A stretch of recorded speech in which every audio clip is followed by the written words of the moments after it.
Good evening, Windsor. It is Saturday, March 21st, and we are happy to report a relatively quiet day at the community. Another beautiful Florida day where residents were able to get outside and suck in some beautiful Florida spring air.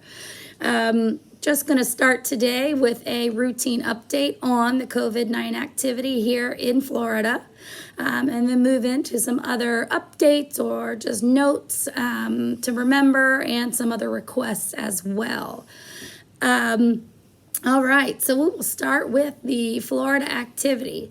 I believe yesterday when I reported, we were reporting out in the high 300s of cases. I can't recall exactly what time the update came out last evening, but I think it was after we shot this. So we went from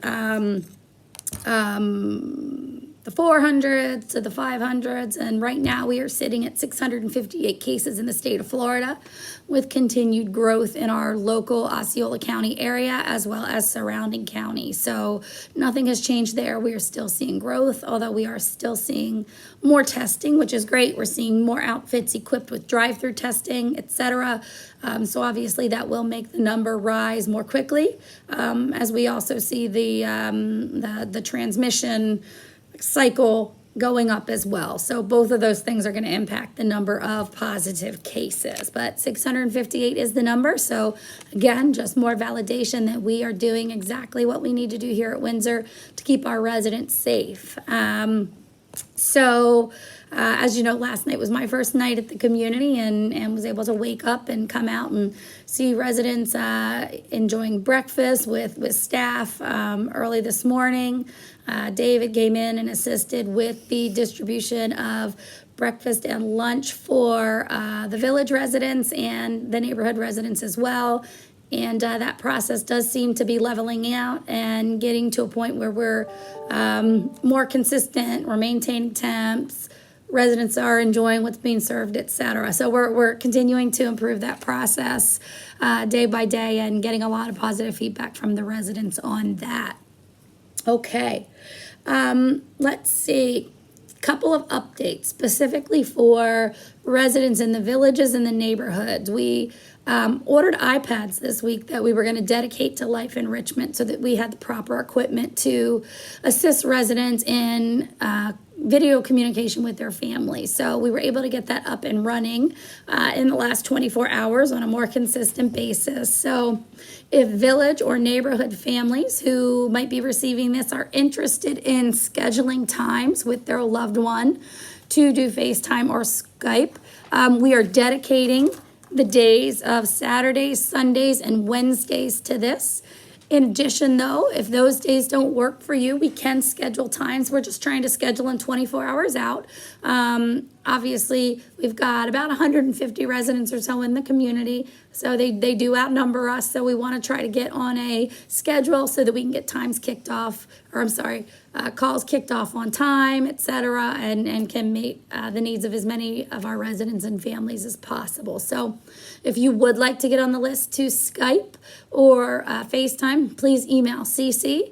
Her email is Sperry, S as in Sally, P as in Perry, ERRY, Cecilia, which is C as in candy, E, C as in candy, I, L as in Larry, IA, at Windsor@celebration.com. So please reach out to her. If you have trouble getting in contact with her or need to get with us more quickly, please do call the front desk. The concierge is on 24 hours a day, and they can radio out to us and get us pretty darn quickly if you need us in a pinch.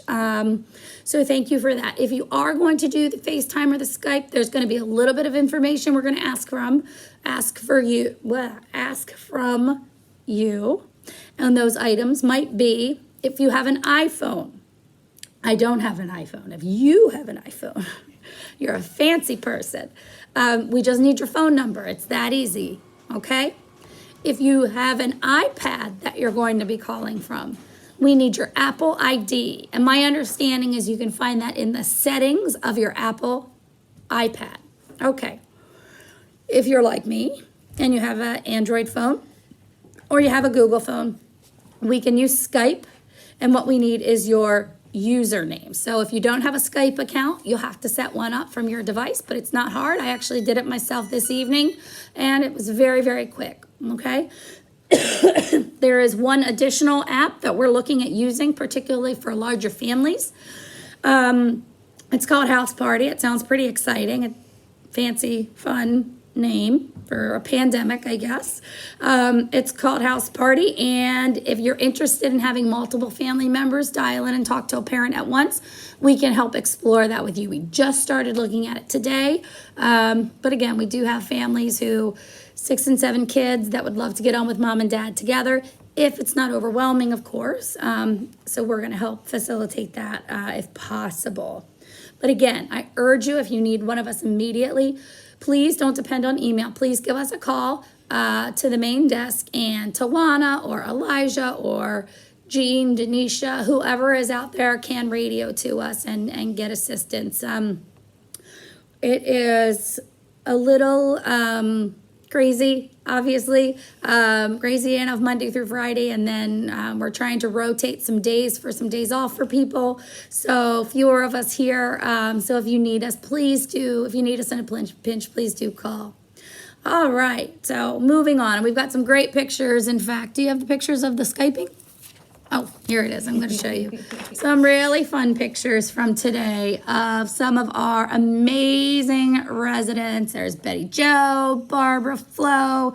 I see Tom. I see Phyllis with absolute tears of joy, seeing her daughter Suzanne, and Diane missing her sister. And we see Richard having an amazing chat with his daughter, who he just couldn't have been happier to see, as well as Barbara with the apple of her eye, her son, Dan. So really wonderful. We look forward to continuing to do this for our residents and families. It was really a neat day, being able to bring so much happiness to our residents as well. So